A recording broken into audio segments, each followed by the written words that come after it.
There were two kinds of Jewish power in the Egyptian palace.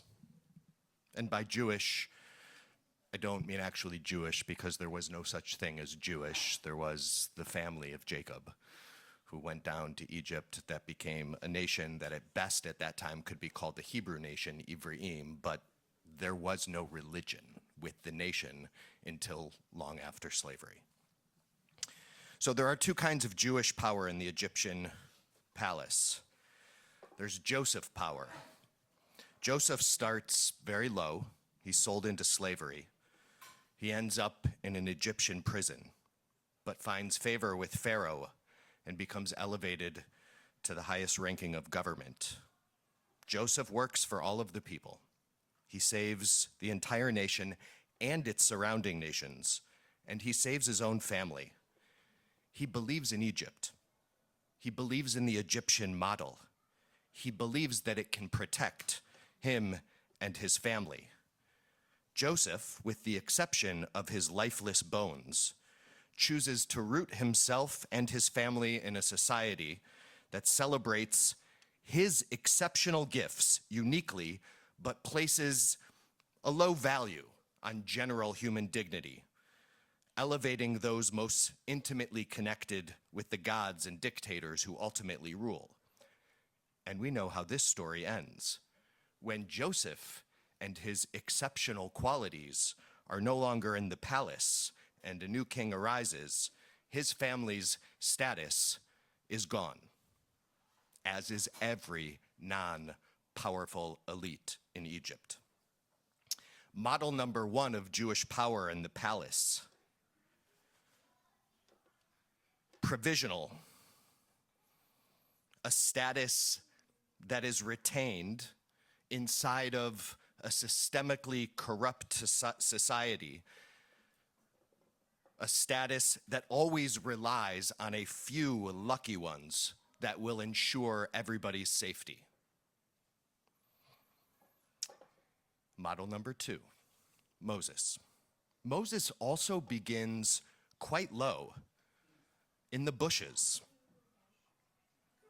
He's saved by the daughter of a tyrant. Moses is raised in the halls of power on the inside, but clearly an outsider. Does Moses remember anything from his pre-weaning years? He went to the palace when he was, let's say, 3.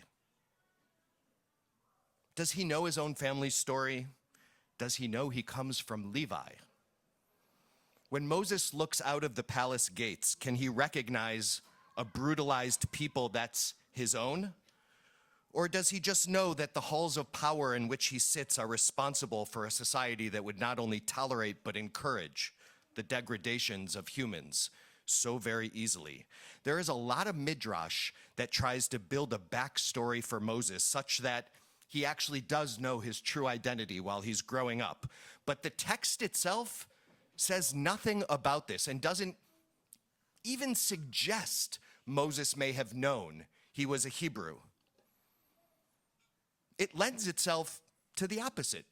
Colloquial read, I think. Dr. Tzvi Grummet, a professor at Bar-Ilan University, notes, for the royal family, Moses is clearly not one of them, even though he is raised among them.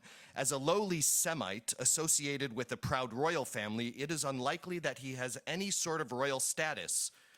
Otherwise, the Egyptian federally appointed taskmaster he eventually kills would have been obligated to desist rather than lose his life. When Moses goes out and sees the taskmaster degrading a Hebrew, if he was royalty, that moment could have ended differently. But that taskmaster saw Moses not as a prince of the palace, but as just another Egyptian. He would not have had to hesitate and look both ways to see if there were any witnesses. If he were royalty, he would simply have acted knowing that he would be safe as royalty. And when he encountered the Israelites who were fighting with each other and they said, "Who placed you over us?" The man, the officer, the judge. They would not have spoken to him in that way if he were Egyptian royalty. A prince would not have had to fear for his own life from Pharaoh. He may have been reprimanded, Rabbi Grummet said, but probably not killed. Moses when he arrives in Midian, when he flees, he is described by the Midianites, by Tzipporah and her father, as an Egyptian man. Moses was the child with no birth family, the man who was welcomed by neither the Hebrews nor the Egyptians, the individual who belonged in no place. And it is from this ambiguous, perennial outsider status that Moses eventually comes to recognize on his own by becoming a shepherd in Midian, something his adopted grandfather Pharaoh would have detested. And with God's strong nudge, he realizes as the perennial outsider that he cannot remain in a corrupt royal palace built upon idolatrous, coercive power, who will never, this palace, see the outsider, the stranger, like his son Gershon, named a stranger there, a palace who will never see an outsider or a stranger as fully human. Moses is our redeemer because Moses understands the DNA of Egypt, the narrow-minded, oppressive empire. Model number 2 of Jewish power in the palace is the model that sees the palace for exactly what it is and recognizes there is no way to remain, to go back, or to allow for those under the palace's direct threat to come closer and therefore self-inflict an obvious and degrading fate. So now what? That was descriptive. Here comes prescriptive.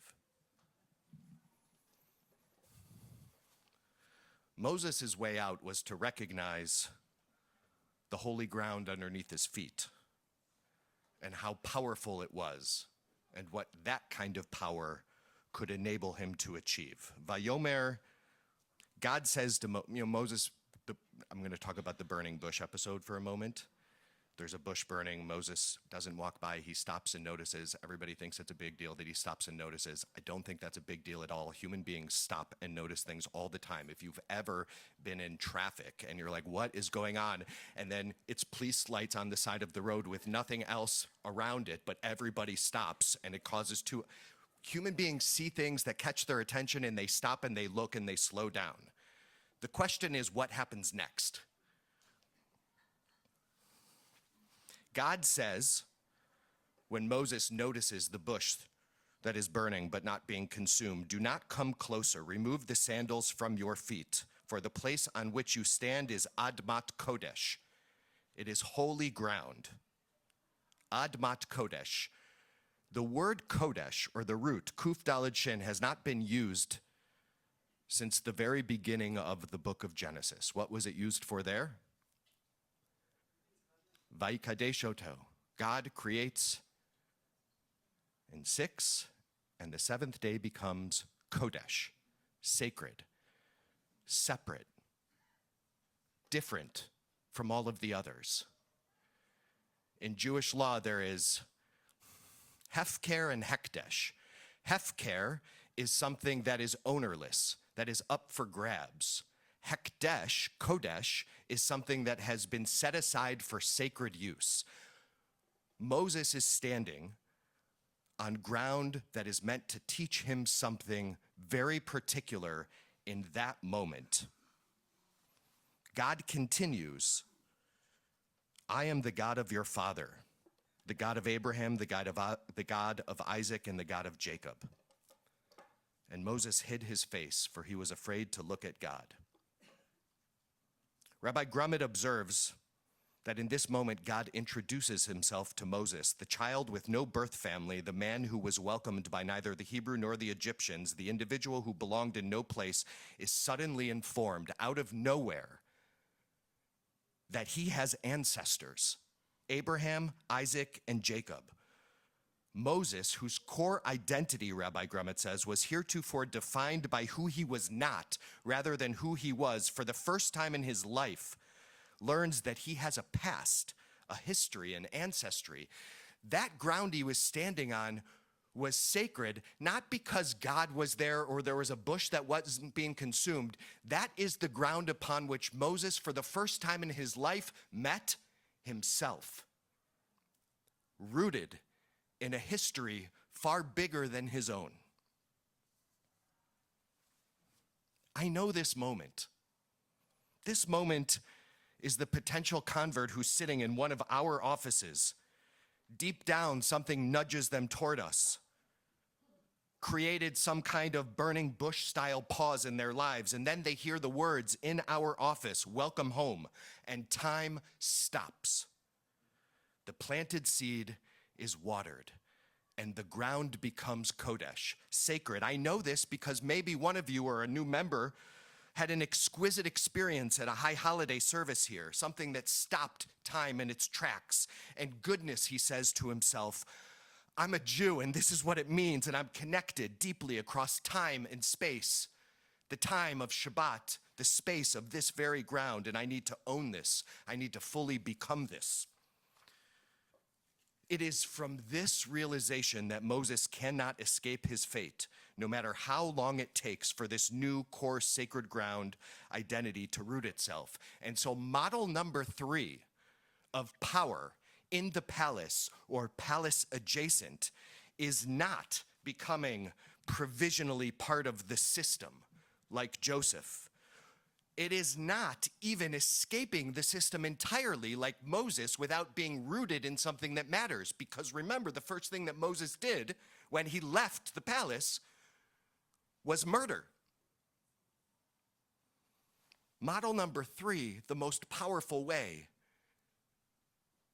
is to find or refine the place for which our lasting, eternal, our true Jewish identity is planted, each one of us, and to build a life, a home, right from there, a society, one built upon the divine strength of each human's dignity, true non-coercive, non-fundamentalist, non-ideological power is joining together with others who are embracing the precarious journey as well, and standing with the Shifras and the Puas, the Pharaoh's daughters, the Moses' sisters, who are all finding small and large ways to lovingly, non-violently disrupt Egypt whenever it presents itself.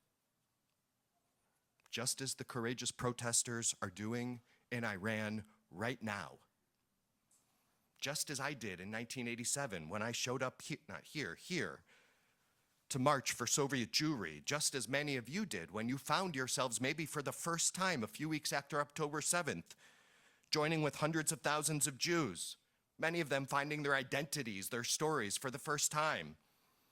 Just as some of you did, and I know you are in here, you found yourselves, your rooted Jewish identity when you lived in the West Bank protecting Palestinians from violent Israeli settlers. Just as some of you did 2 weeks ago, teenagers from this community in Israel, maybe at the wall, more likely in the streets, maybe with Palestinians and Israelis in dialogue. You yourselves were on Admat Kodesh, sacred ground, for which you understood and understand there can be a different kind of power. And just as some of us will tomorrow evening, Sunday, at 5 o'clock, at the Frederick Douglass Bridge, the Poplar Point Park, we will gather from all over Washington, D.C., for a vigil to honor Renee Nicole Good, who was killed, shot by federally appointed taskmaster agents. And some of us might find our Jewish identities rooted in that holy land, here in Washington, D.C. The third model is the one I want us to turn towards, but it's going to mean we have to turn towards every one another in a different kind of way than we have been doing up until now. We're not in, we're not out, we're something else, and that something else can be more powerful. Let's build it together. Shabbat Shalom.